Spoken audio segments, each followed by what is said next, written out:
Bom, então vamos lá, vamos dar início ao nosso último Journal Club do ano. Hoje a gente tem a doutora Fernanda Valente, que vai falar sobre falha recorrente de implantação, realidade ou ilusão estatística. E como moderador temos o doutor Edson. Te dou a palavra, Fernanda. Vamos lá, gente. Boa noite. Já começo agradecendo aqui a Dani e o Dr. Edson, em nome do Fertility, do Sapiente, e a Juliana, que está aí representando a Merck, pelo convite para participar. Peraí que eu não consigo tirar meu negócio. Para participar desse Journal Club, sempre é uma reunião muito proveitosa para a gente, né?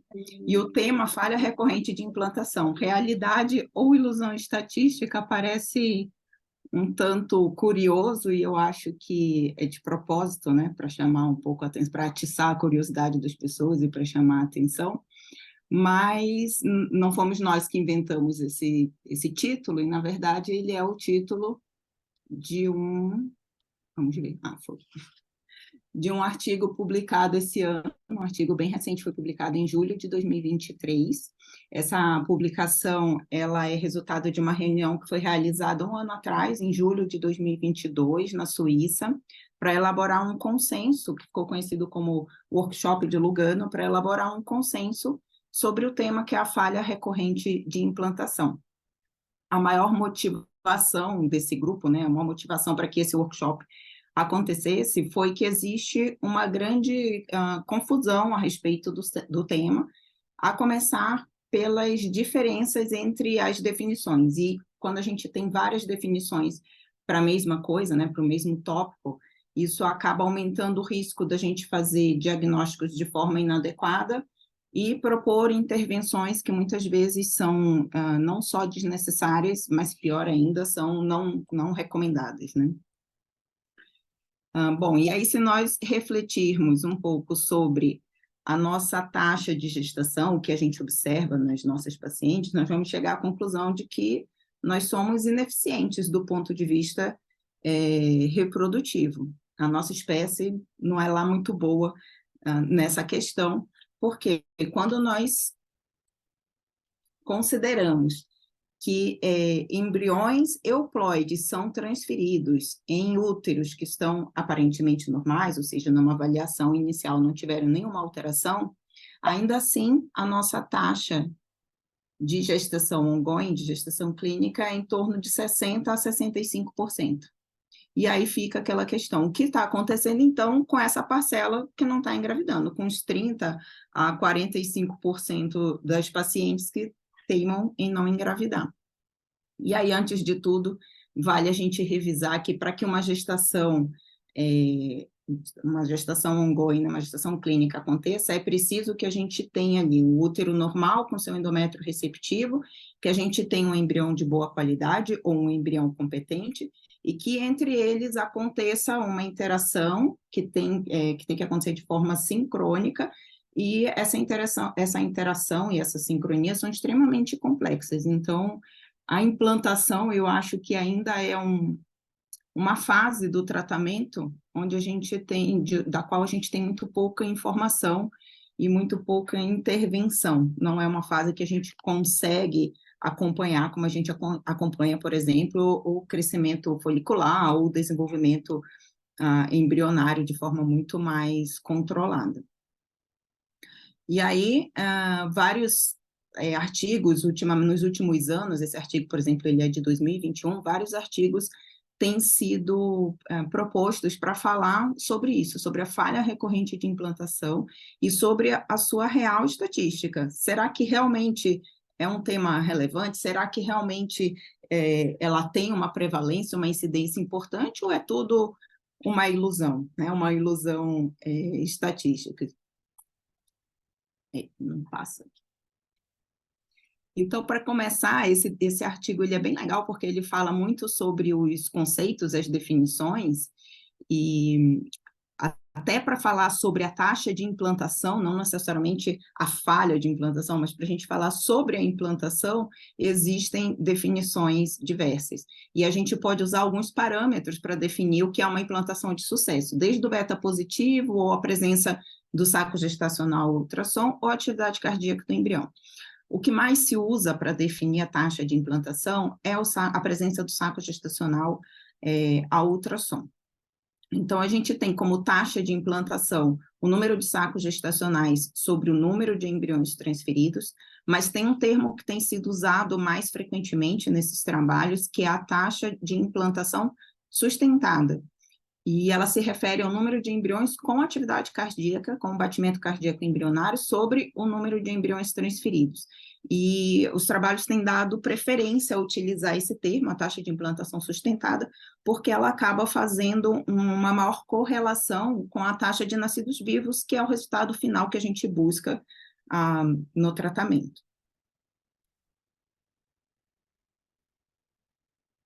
Então, a falha recorrente de implantação, como eu falei para vocês, tem sido classificada, tem sido definida de várias formas. Até então, a gente tem inúmeras publicações e muitas vezes de forma aleatória, cada autor faz a sua definição, o que dificulta muito, que causa uma heterogeneidade muito grande entre os trabalhos e dificulta a avaliação desses números, né? Até então, o que a gente tinha aqui, entre as definições principais, que seria a falha em alcançar a gestação após 3 ciclos de FIV completos, ou após 3 ciclos de FIV com pelo menos 2 embriões de boa qualidade transferidos, ou a transferência de embriões de boa qualidade em pelo menos 3 ciclos de FIV a fresco ou descongelado em mulheres com menos de 40 anos.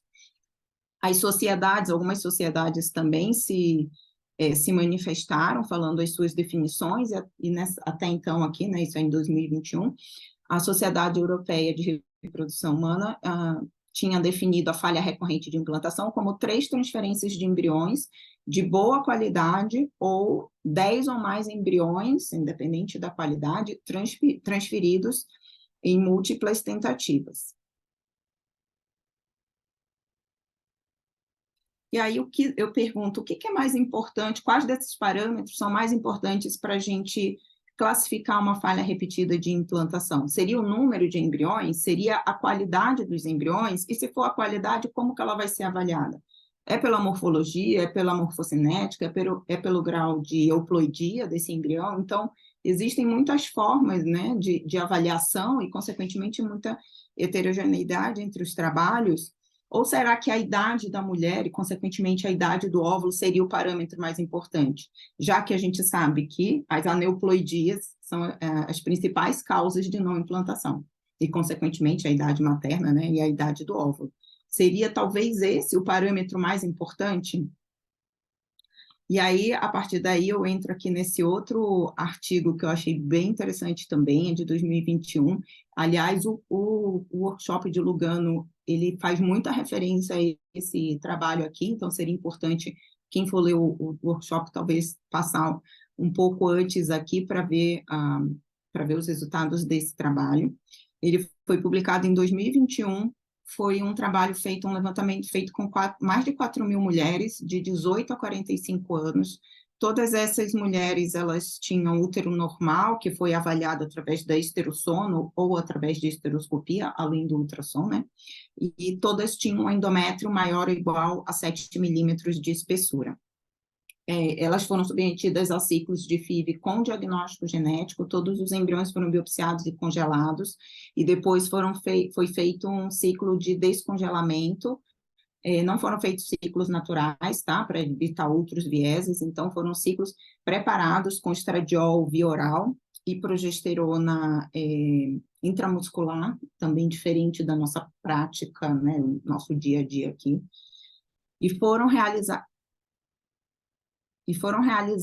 avaliados resultados de até 3 transferências consecutivas de embrião único euploide em ciclo de descongelamento. Então, todos os ciclos de descongelamento eram preparados, todos os embriões eram analisados geneticamente, foram transferidos embriões euploides em endométrios aparentemente sem nenhuma alteração, com uma espessura normal acima de 7 milímetros. E aí o que eles viram? Que a taxa de implantação na primeira transferência, deixa eu pegar a canetinha aqui. Aparece aí para vocês na tela o laser? Sim, né? A Vamos taxa de aparecer. implantação após a primeira transferência foi de 70%. Após a segunda transferência, a taxa foi de 60%. E após a terceira transferência, 60% também.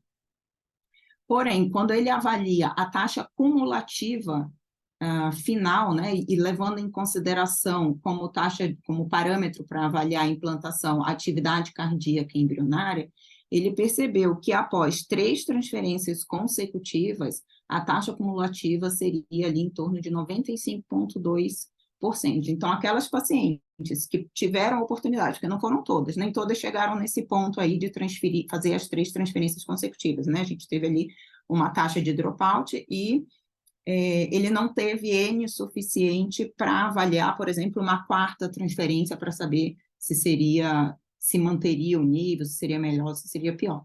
Mas o que ele viu aqui, transferindo até 3 embriões, eram todas transferências de embrião único euploide, né? Transferindo até 3 embriões em transferências consecutivas em ciclo de descongelamento, a taxa de implantação sustentada foi de 95%. Foi de 95%. E aí ele conclui que, então, a porcentagem de casais com realmente falha de implantação recorrente é menor do que 5%. E aí seria realmente um evento raro, né? Quer dizer, menos de 5% dos casais, de fato, tem o que a gente chama de falha recorrente de implantação. Será que você não está tentando pouco antes de classificar esse casal, essa paciente, como uma paciente com falha recorrente de implantação? Então, antes de seguir, vamos fazer algumas reflexões. Será que essas pacientes, a gente sabe que existem, de fato, pacientes com uma taxa reduzida de implantação, mas será que se elas tivessem a oportunidade de transferir um número maior de embriões, elas conseguiriam alcançar a gestação? A gente sabe que essas falhas de implantação, elas trazem consequências muito importantes, consequências dramáticas, tanto físicas quanto emocionais e financeiras para as pacientes, e isso aumenta o risco delas desistirem do tratamento, né? Aumenta ali a taxa de dropout. E a falta de uniformidade, aquilo que a gente falou, na definição dessa condição, acaba fazendo com que a gente tenha diagnósticos inadequados e possa recomendar tratamentos que também não são necessários ou não são adequados para esse grupo de pacientes. Essas foram algumas motivações, então, que levaram um grupo ali, que levou esse grupo de 27 experts a se reunir em 2022, no workshop de Lugano, para elaborar consensos sobre a falha recorrente de implantação. Eles queriam elaborar esses consensos a respeito da definição das características clínicas, eles queriam levantar meios mais sólidos de diagnóstico e também avaliar quais eram as medidas terapêuticas que poderiam ser propostas após uma ou após várias falhas de implantação. E aí, começando pela definição, eles falam que é bem difícil você de fato dar um diagnóstico de falha recorrente, porque existem muitos outros fatores, mas eles chegaram à definição que a falha de implantação seria a falha em alcançar a implantação sustentada, e aqui eu vou ter que abrir um parêntese, porque eu falei lá no começo que a implantação sustentada era baseada no parâmetro de atividade cardíaca, e os outros trabalhos, sim, usam o parâmetro da atividade cardíaca, mas aqui eles usaram o parâmetro do saco gestacional no ultrassom. Tá? E eles consideraram, então, que a falha repetida de implantação, eles levaram em consideração esse artigo que eu acabei de mostrar, e eles levaram em consideração que a falha repetida de implantação seria a ausência de implantação sustentada após 3 transferências de embrião único euploide, ou o número equivalente de embriões sem teste genético, sem PGT, ajustados para a idade. E aí eu vou mostrar algumas tabelas aqui para explicar melhor para vocês o que ele quis dizer com isso. Tem 2 tabelas importantes, que são as tabelas mais importantes aqui. Todo ano, a Sociedade de Tecnologias de Reprodução Assistida, né, o que seria aqui o correspondente à nossa rede Lara, faz o levantamento e posta os dados a respeito dos centros de reprodução assistida nos Estados Unidos. Nesse levantamento de 2020, eles mostraram a taxa de implantação de acordo com a idade, com a faixa etária, e também levando em consideração se foi feito o teste genético ou se não foi feito o teste genético. Então, na linha aqui, na verdade, na linha da transferência sem teste genético, nós vemos que há uma queda expressiva na taxa de implantação, né, na taxa de implantação sustentada com o passar dos anos, com o aumento ali da faixa etária.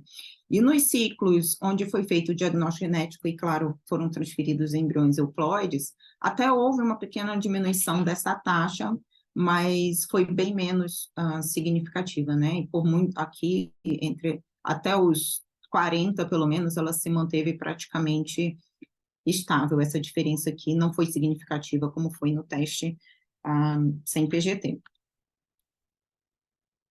Bom, e agora, e aí essa tabela 2 aqui, ela é muito importante, porque ela mostra para a gente, por faixa etária, qual é a taxa nessa segunda coluna, qual é a taxa de aneuploidia observada na população em geral, e nessa terceira coluna, ela mostra uma estimativa de quantos embriões sem diagnóstico genético seriam necessários para serem equivalentes aos 3 embriões euploides, alcançando a taxa de 95% de implantação.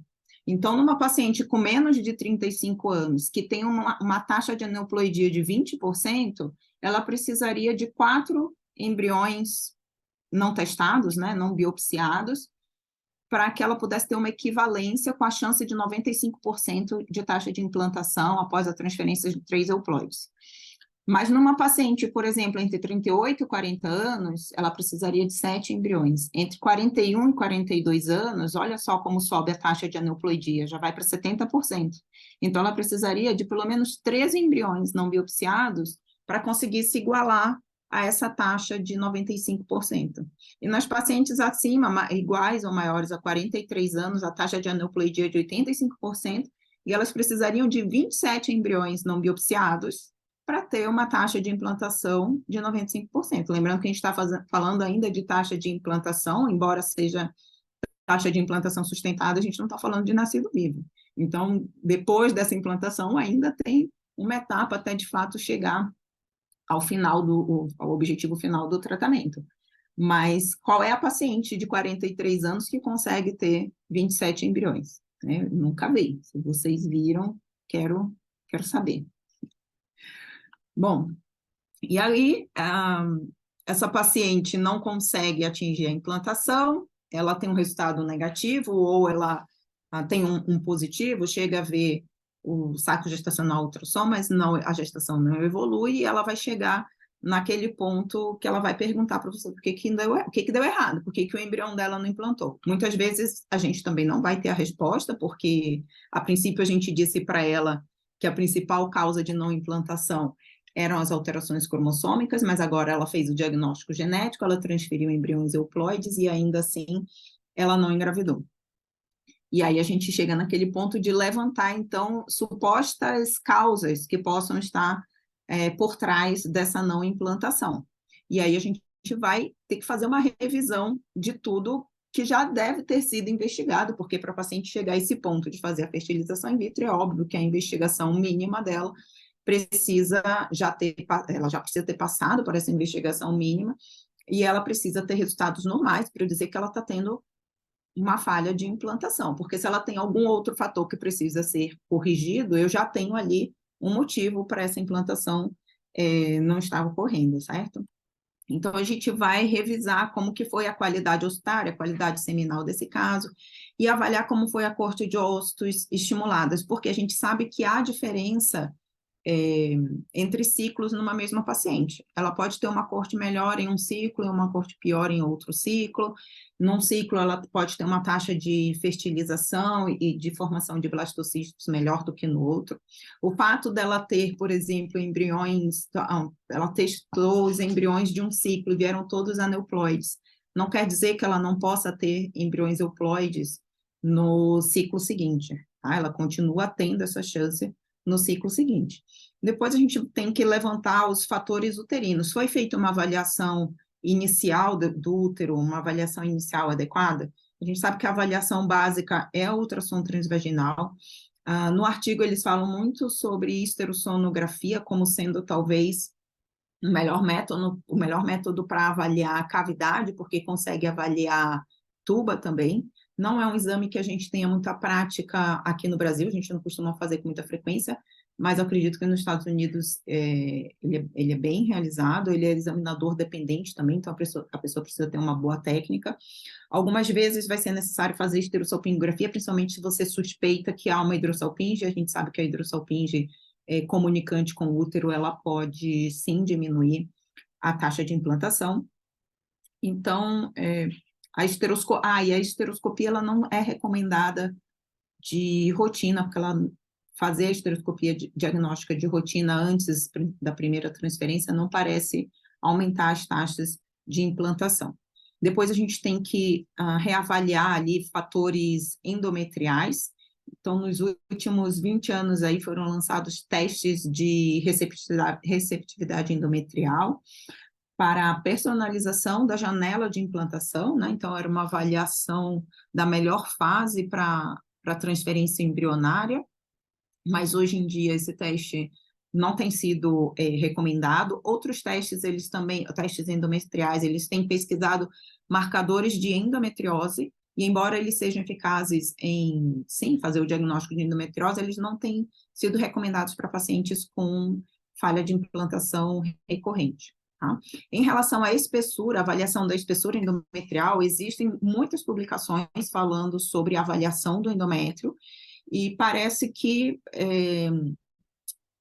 esses valores de corte foram selecionados nesses trabalhos de forma aleatória, eles variam como um valor de corte para ter um aumento, né, de resultado, variam de 6 a 8 milímetros de espessura endometrial. Hoje, esses valores têm sido questionáveis, porque muitas vezes a gente vê aquelas pacientes que mesmo já tendo investigado todo o endométrio, ele de fato não chega a 8 milímetros, às vezes ele não chega a 7, mas se ele tem uma boa morfologia, essa paciente ela tem sim chance de gestação, então a avaliação da espessura também ainda é questionável.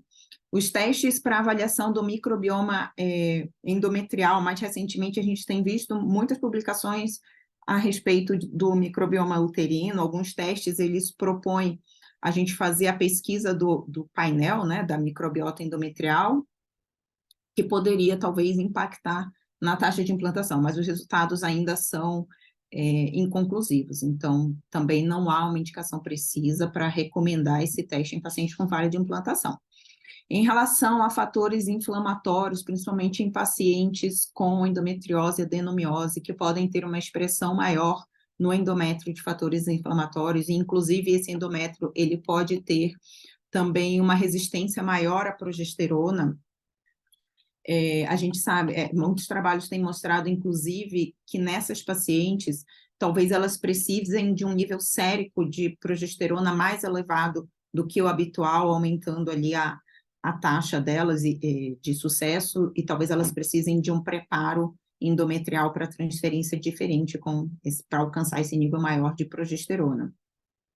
A gente tem publicações mostrando que a endometriose ela não tem impacto na qualidade ocitária, e que a adenomiose ela até pode afetar, sim, a taxa de implantação, porém, em úteros que estão ali anatomicamente normais, isso não seria relevante.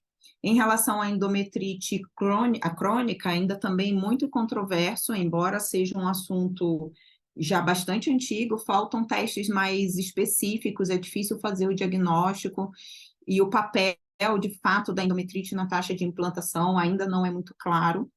Porém, ainda se você faz a identificação na esteroscopia, por exemplo, de micropólipos, ou se na biópsia endometrial você tem o resultado de endometrite, com aumento ali dos plasmócitos, ainda se faz a antibiótico terapia.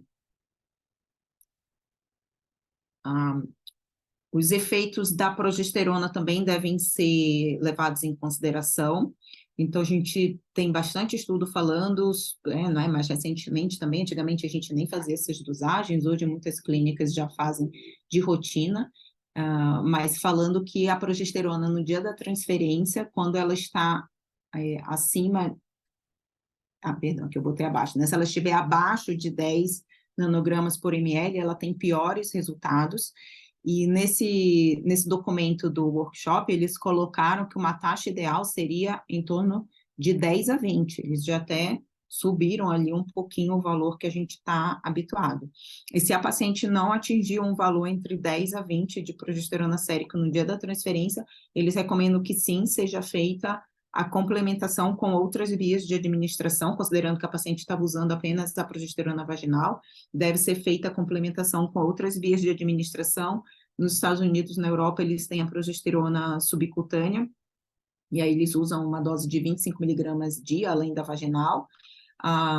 Também a intramuscular, numa dose de 50 miligramas dia, pode ser usada como complementação. Aqui no Brasil, o que a gente usa basicamente é a complementação com a progesterona via oral. Também devem ser reavaliados os fatores metabólicos. A gente sabe que a obesidade ela tem um impacto negativo na saúde reprodutiva. Ainda não está muito claro qual é o mecanismo, por qual mecanismo a inflamação crônica e o estresse oxidativo que estão relacionados com a obesidade, elas podem diminuir a receptividade endometrial, então seriam necessários mais estudos para definir, de fato, a obesidade como um fator de falha recorrente de implantação. E o fator seminal, a gente tem dados que sugerem que o aumento da fragmentação do DNA piora os resultados e aumenta a taxa de abortamento, né? Contribui para falhas de FIV e possivelmente contribui ali para as taxas de falha recorrente de implantação. Bom, essa tabela aqui, que foi publicada em outro trabalho de 2021, deixa eu liberar minha tela aqui. Também é interessante porque ela coloca aqui possíveis causas de falha de implantação, se esse diagnóstico ele pode ser feito antes de você chegar à falha repetida de implantação, tem como você fazer essa avaliação logo de cara? Qual é o tratamento proposto, se tem tratamento proposto ou não para essa alteração? E se muda, né? Se você fazer o tratamento, muda a taxa de implantação. Então, a gente tem aqui fatores de estilo de vida, né? Álcool, cigarro, obesidade, isso tudo pode ser avaliado antes, o tratamento é parar o álcool e cigarro, é perder peso. A gente tem o fator seminal, tem fatores uterinos, hidrossalpinge, né? Dá para você avaliar isso antes, são coisas que você consegue, muitas das vezes, diagnosticar antes do tratamento, para que a paciente não se submeta ao tratamento tendo ali alguma possibilidade de fazer uma correção para melhorar os resultados do tratamento dela. Bom, excluído todos esses fatores aí que podem ser, né, possíveis causas para uma falha de implantação, a gente chega de novo nesse ponto. O que a gente faz com essa paciente que tem, então, a falha recorrente, né, falha repetida, falha recorrente de implantação? Esse é um casal ou é uma paciente que já está muito desgastado e que fica, de fato, mais vulnerável. Eles querem uma explicação e hoje em dia, eles vão buscar fontes variadas. Eles querem uma receita, eles querem uma fórmula milagrosa, eles vão procurar na internet, vão procurar dicas de alguém que já passou por isso e querendo ou não, o que a gente pode dizer para eles é que não há evidência de tratamento efetivo para paciente com falha recorrente de implantação. Então, embora muitas vezes a gente quer, né, no anseio de dar uma resposta para o paciente e também de dar uma resposta para nós mesmos, muitas vezes a gente se depara com terapias, com tratamentos que não têm comprovação científica, mas muitas vezes são oferecidos ao casal como uma opção, e aí a gente entra na questão dos add-ons, que também tem sido, né, exaustivamente trabalhados e falados pelas sociedades, inclusive a SBRA lançou já o guideline de recomendação sobre os add-ons, que são tratamentos, técnicas e terapias sem comprovação científica para aumentar o sucesso de implantação. Essas terapias têm ganhado tanto espaço nos últimos anos que, como eu falei, as sociedades lançaram recomendações, né, publicaram as suas recomendações, tanto a Sociedade Europeia quanto a SBRA, a respeito dessas terapias. E aí eles classificam essas terapias como coisas que podem ser feitas porque de fato são recomendadas, porque tem alguma validação científica, coisas que podem ser consideradas caso a caso e coisas que de fato não devem ser feitas porque não são recomendadas. Por exemplo, tratar deficiência de vitamina D, fazer injúria endometrial, administração de fator de crescimento, administração de intralípide, imunoglobulina, uma série de coisas que nós vemos que muitas vezes são feitas numa tentativa desesperada de resolver o problema da paciente, mas que não tem comprovadamente nenhum efeito, nenhuma melhora, e que pior, muitas vezes, pode colocar a paciente em risco desnecessário. A SBRA também lançou a recomendação deles e classificaram usando esse mesmo esquema do semáforo, né, em verde, aquelas recomendações onde tem mais de um estudo controlado randomizado de alta qualidade, mostrando que, de fato, essa técnica é eficaz para aumentar a chance de gestação. No amarelo, eles apresentam evidências contraditórias, e o vermelho são aqueles que não apresentam evidência nenhuma de melhora. E aí, na tabela deles também é muito parecida, né, com o que a gente já viu lá. Não é recomendado assisted hatching, teste de receptividade endometrial, testes imunológicos, injúria endometrial, análise do microbioma endometrial, análise de endometrite, pesquisa de PAI, polimorfismo, né? Plasma rico em plaquetas, aspirina, heparina, a própria esteroscopia como forma de screening também não é recomendado. E aí chegamos, então, aqui no final, para a gente fazer umas reflexões e eu poder ouvir também a opinião e a experiência de vocês. A falha de implantação, ela ocorre em 35% dos embriões euploides e ela pode estar associada a um ou mais fatores, e não necessariamente ao mesmo fator em cada falha. A cada ciclo, lembrando uma coisa importante, né? A cada ciclo de transferência, aquele endométrio é um tecido novo. E pode ser que em um ciclo ela tenha tido um fator que foi responsável pela falha, em outro ciclo ela pode ter tido outro fator, o que gera, muitas vezes, uma certa confusão e dificuldade em conseguir que no mesmo ciclo ela tenha todos os fatores de forma adequada. Após a transferência de até 3 embriões euploides, a taxa de falha recorrente de implantação é de apenas 5%, ou seja, é considerado um evento raro. E não há evidência atual de tratamento efetivo para a falha recorrente de implantação, embora a gente queira ir em busca sempre de alguma coisa que possa ali aliviar a angústia da paciente, do casal. A verdade é que não tem comprovadamente nenhum tratamento efetivo. Tá? Nós sabemos que a implantação, então, ela é uma etapa muito complexa. Nós sabemos que o que nós estamos falando aqui não são verdades absolutas, né? Pelo contrário, hoje em dia, as verdades, elas têm mudado com uma frequência muito rápida. Então, hoje, isso aqui é o que nós temos a respeito da taxa recorrente de implantação com os dados que nós dispomos. E aí nós precisamos chegar, e aí nós chegamos a essa conclusão, que de fato é muito raro a falha recorrente de implantação verdadeira. Porém,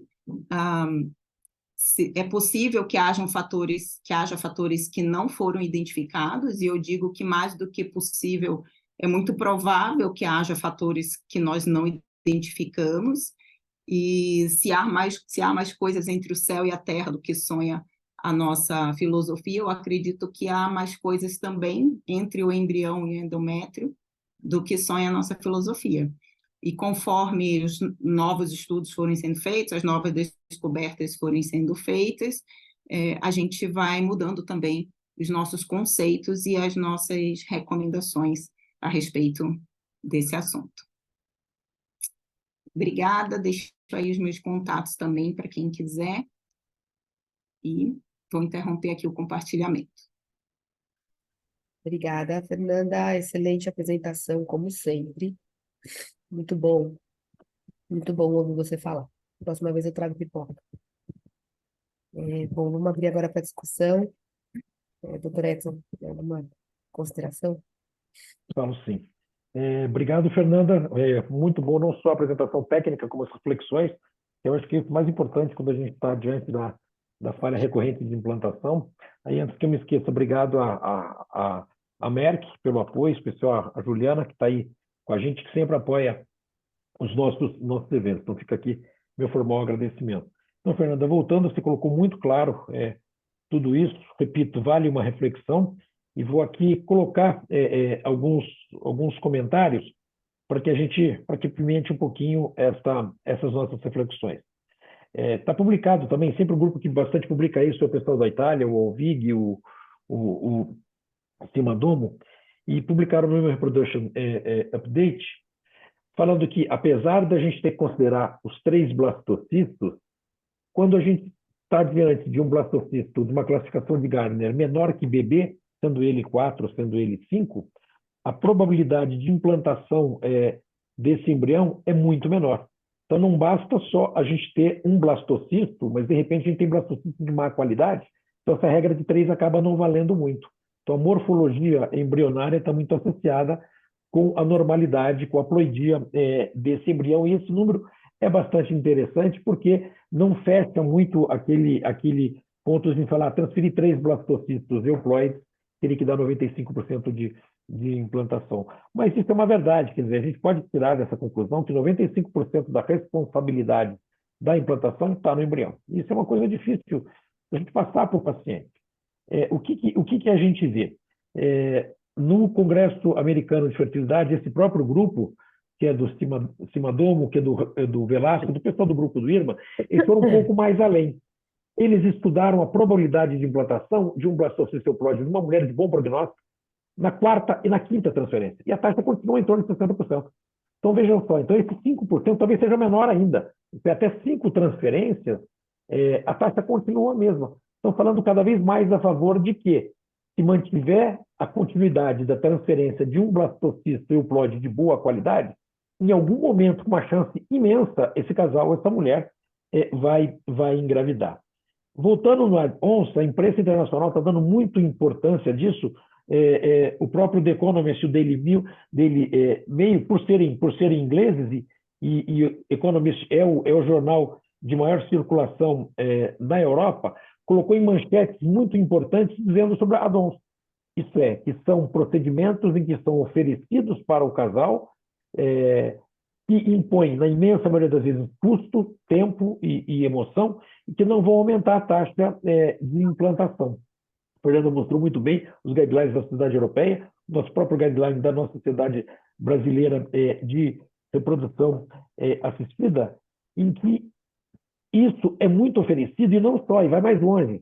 Nós temos oportunidade também de publicar, depois a Daniela pode comentar, um trabalho de que 94% das nossas pacientes em que iniciariam um ciclo ou fizeram fertilização in vitro, submeteriam a DONS. E a maioria delas, mesmo antes de começar o tratamento. Então, veja como é difícil para a gente. Primeiro, convencer a mulher que tem que ter um embrião bom. Dizer para ela que é difícil encontrar um embrião bom. E dizer para ela, que a Fernanda falou muito bem, que não tem o que fazer. Mesmo assim, mesmo sabendo de tudo isso, e cada vez mais a gente coloca essa posição, 94% dessas mulheres se submeteriam a um tratamento que não serviria. Então, isso realmente é bastante preocupante. Coloco um outro ponto aqui que é interessante, em que daquelas mulheres que tiveram um filho nascido por fertilização in vitro, isso é, tiveram uma indicação de fertilização in vitro, 20% delas têm chance de engravidar espontaneamente. Então, olha que interessante. A gente indicou um tratamento de alta complexidade e 1 a cada 5 delas vai engravidar novamente sem a gente precisar fazer nada. Então, veja como a gente conhece muito pouco a respeito disso.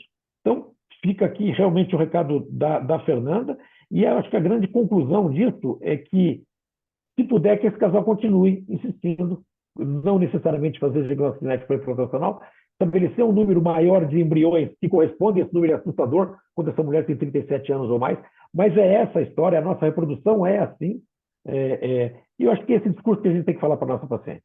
Isso é, submeter a outros tratamentos é uma coisa extremamente complicada, apesar de que repetindo, 94% delas estão convencidas de que isso pode ser uma coisa boa.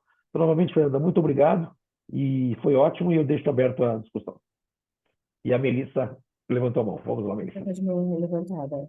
Vou falar de mão acesa. Parabéns pela aula, eu adoro as tuas aulas, viu? Às vezes eu tiro algumas coisinhas para as minhas também, das tuas. E Edson, eu ia citar esse trabalho do Cimadomo, que, na verdade, né, da Human Update, em que ele falou, né, que the black box, por que o embrião euploide não implanta, e as únicas causas, né, ou as maiores causas, exceto a obesidade, foram do próprio embrião.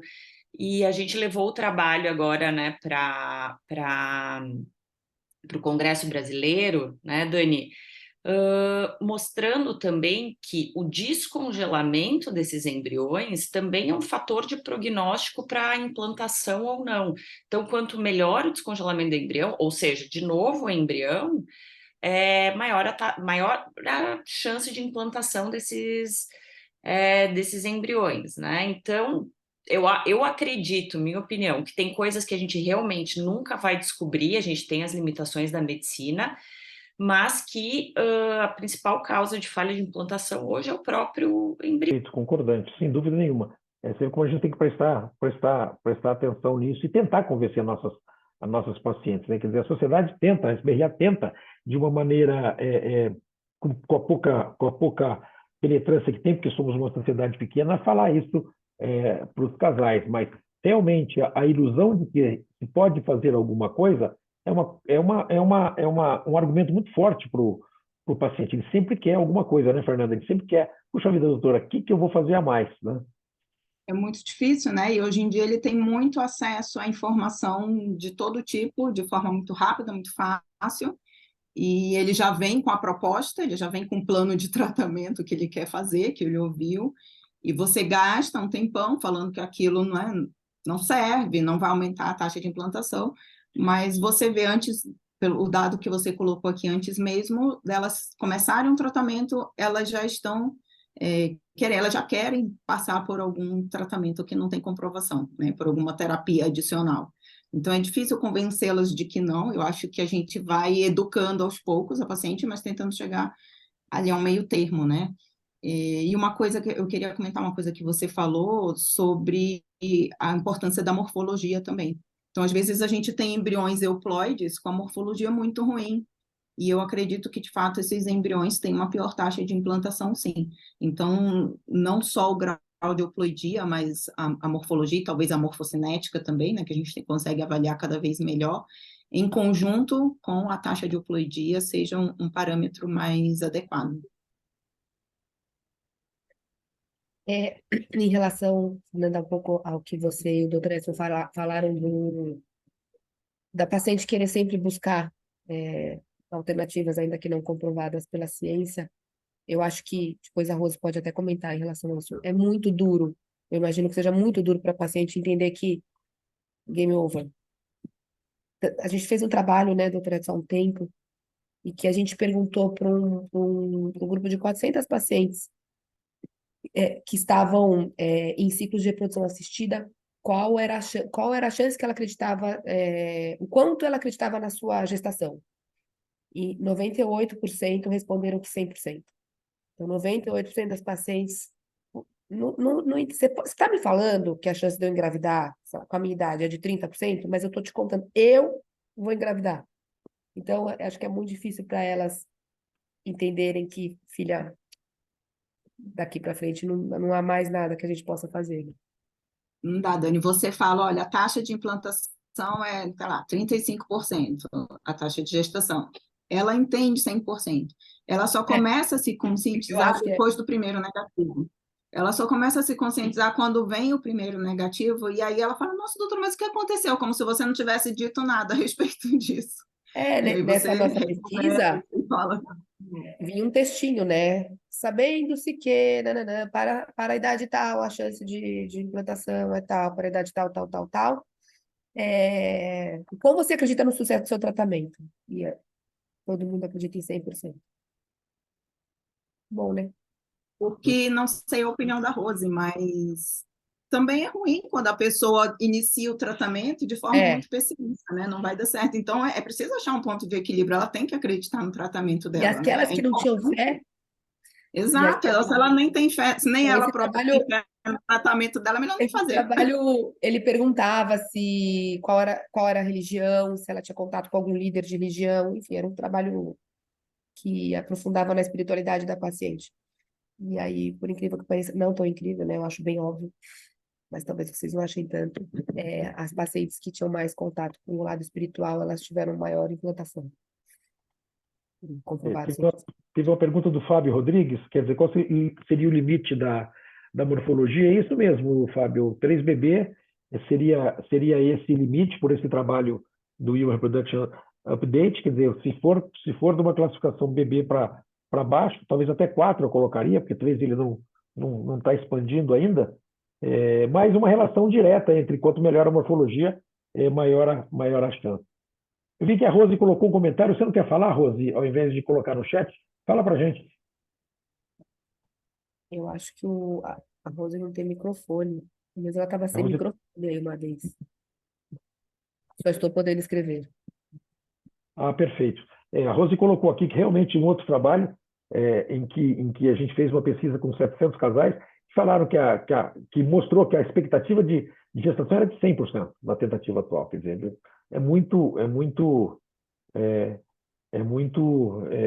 duro. E o Adelino está colocando aqui, o Adelino, obrigado por estar aí, que soluções não existem. Perfeito, é repetir, repetir, repetir, que acho que é isso que é o que a gente tem que falar para as nossas pacientes, por mais duro que isso seja, e seguramente todos nós vemos que para uma paciente aceitar uma doação de óvulos, uma doação de gameta feminina é duro. Às vezes ela quer tentar, tem que ter um negativo, às vezes tenta mais vezes, para depois aceitar o tratamento da doação de óvulos, e a probabilidade de beber em casa vai lá para cima, né? Então, e é difícil dela se convencer. E a gente sabe que hoje, um a cada 5, um a cada 6 tratamentos são feitos nas clínicas de produção, são tratamentos de doação de óvulos. A gente só não faz mais porque não tem óvulo, sem dúvida alguma, né, Melissa? A gente só não faz mais porque o óvulo é muito difícil, né, Fernanda? Mas seria esse quer dizer, pensar numa solução, quer dizer, a resposta seria única, troca o gameta, né? E o gameta feminino em primeiro lugar, ou quando o sêmen é muito, o espermatozoide é muito ruim, o gameta masculino. Comentários, vamos lá. A Karina está aí, eu vi que a Karina ela tá com o microfone fechado, eu Eu sei que ela está fora. tô Oi, aqui, Edson. Karina. Se vocês me derem alguns minutinhos, eu posso falar já já. Tá bom, tá Obrigada. bom. Vamos esperar. Eu sei que você está fora. Vamos esperar. Vamos ver quem mais que está aí que a gente vai convidar para Aqui o doutor falar. Manuel, ele fala que é excelente apresentação da Fernanda, mas que ele não sabe se a gente pode considerar 5% como um evento tão raro assim. Seria um a cada 20 casais em tratamento com falha repetida, que acaba acontecendo com alguma frequência no nosso dia a dia, e esse grupo talvez esteja negligenciado. Eu acho, Manuel, que independente de ser raro ou não, é um grupo que existe, né? E ele precisa ser visto também. Não é só porque acontece pouco que a gente não vai fazer nada a respeito. Então, eu acho que sim, ele tem que, não pode ser negligenciado, né? São pacientes que estão ali passando por essa dor da falha de implantação, fazendo repetidas vezes os tratamentos. Eu tô agora, quando acabar aqui, eu vou ligar para conversar com uma paciente que está no segundo ciclo. Nós biopsiamos ao todo 5 embriões e todos são aneuploides. Ela tem 41 anos. Ela não sei se ela tem condição financeira para continuar tentando, né? Para fazer mais tratamento. Então, ela mesma já no primeiro ciclo, quando ela só teve um embrião aneuploide, ela mesma já tocou no assunto da ovodoação. Então, ela talvez já seja uma paciente que vai estar disposta a fazer, mas como o doutor Edson falou, é difícil, não são todas que estão dispostas, e aí vai muito do que essa paciente tem de disponibilidade financeira, disponibilidade emocional, do que ela pode investir ali, né, nas opções que ela tem. Mas sim, não pode ser negligenciado.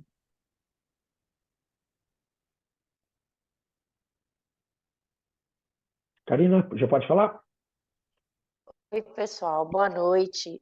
Obrigada, professor, pela deferência. Estava chegando aqui a pouco da outra atividade que eu comentei. Uma das coisas que eu coloquei lá no nosso grupo da SBRA e que foi muito bem apresentado por Fernanda é a dificuldade que a gente tem, inclusive na área de pesquisa, né? Quando a gente busca as evidências, de definir os conceitos. E foi muito importante essa última publicação da SBRH, né, que a Paula compilou e publicou.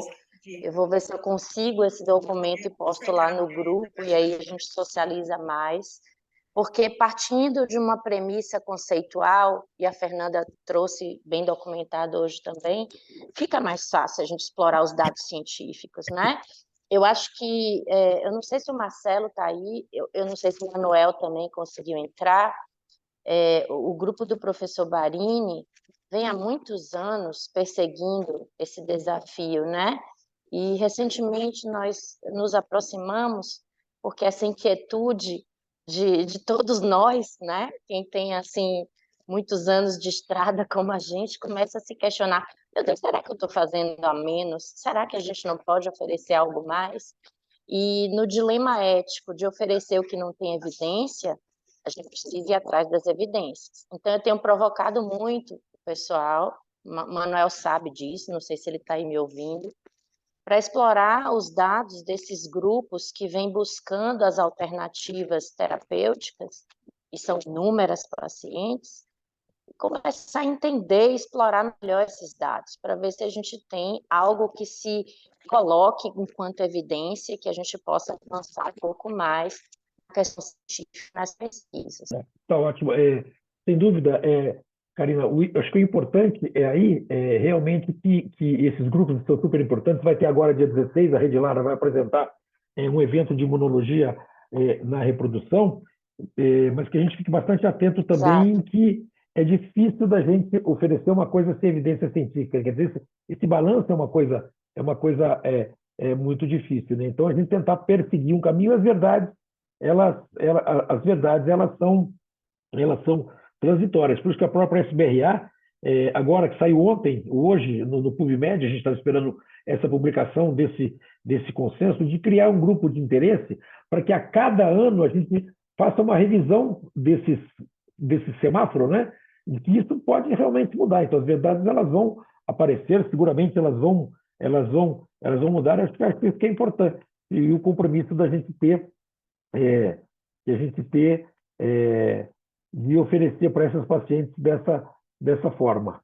Foi colocado aqui... Professor, desculpa, foi só colocado... complementar. Oi, Eu acho que Karina. o Manuel está aqui, não sei se ele vai Ah, querer tá. falar algo. Eu vi aqui ele colocando esse evento que o senhor citou de imunologia, que eu acho que é interessante a gente fazer essa aproximação, entender melhor essas proposições, não para assumi-las como algo de recomendação técnica, porque está claro que ainda não temos evidência suficiente, mas é nossa obrigação também começar a pensar nas pesquisas. Então, a gente precisa realmente avançar nisso. Então, a correção foi Ele evento está sem 16. acesso ao microfone, eu acho que ele Não. postou alguma coisa aqui. Postou sim. O evento, ele colocou o link no chat. Dia 28/11, não 16/11, que eu tinha a impressão que era 16/11, né, Daniela? Que nós tínhamos visto, mas é 28/11. E acho que vai ser bastante importante. Tá sem microfone, Daniela. Dia 23, né? Agora a data foi modificada. O Manuel acabou de corrigir aqui, que era 16/11, e a data foi modificada para dia 28/11, às 16 horas, e fica aí o recado para todo mundo. Obrigado, Manuel. Muito obrigado pela informação. Bom, temos uma hora de reunião, acho que foi muito bom. Eu deixo a Fernanda para falar as suas últimas palavras e a Daniela para fechar. Novamente, agradeço a todos. Sempre a gente aprende bastante. Novamente, agradeço a Merck por esse apoio, pelo incondicional apoio que dá a nós do Instituto Sapiente. Então, muito obrigado. Passo a palavra à Fernanda e a Daniela para fechar. Então, só queria agradecer também aí o convite. Eu adoro participar dessas reuniões, gosto de falar e ouvir o que você e ouvir, né, as outras pessoas, a experiência de cada um. Eu queria falar uma coisa antes de terminar, falar uma coisa a respeito do teste genético e pedir sua opinião, Tredson. Você acha, então, se esses trabalhos eles levam em consideração, se o principal viés é o embrião, e eu já sei qual é a resposta, mas você acha que, então, o teste genético ele deve ser oferecido logo de início? Não, Porque não, eu sempre brinco que eu comecei a namorar com o teste genético há 20 anos atrás, fiquei noiva há 15, casei há 10, me separei há 5, hoje eu tenho litígio. Quer dizer, essa é a minha opinião. O teste genético é muito complicado, existem muitos viés sobre o resultado, o mosaicismo veio para complicar ainda mais. Eu acho que sempre deve ser falado para o paciente, a gente tem a obrigação de falar, escutar a opinião do paciente, mas já está claro que o teste genético não aumenta a chance de gravidez, né? Realmente não. E em alguns casos pode até diminuir em pacientes mais jovens, pelo menos é o que a literatura mostra hoje. Então é um momento difícil. Para pacientes com menos de 40 anos, eu tenho dificuldade de forçar, não forçar, mas insistir numa indicação. assim, não, eu concordo com você também, mas é mais uma dificuldade que a gente tem em explicar isso para o paciente, né? Porque ela quer fazer. Porque se é mais fácil, é mais rápido para ela alcançar a gestação assim, não importa se ela vai perder embrião, mas ela não sabe até então a dificuldade que é para a gente conseguir, em muitos casos, 1 ou 2 embriões para aquele casal, né?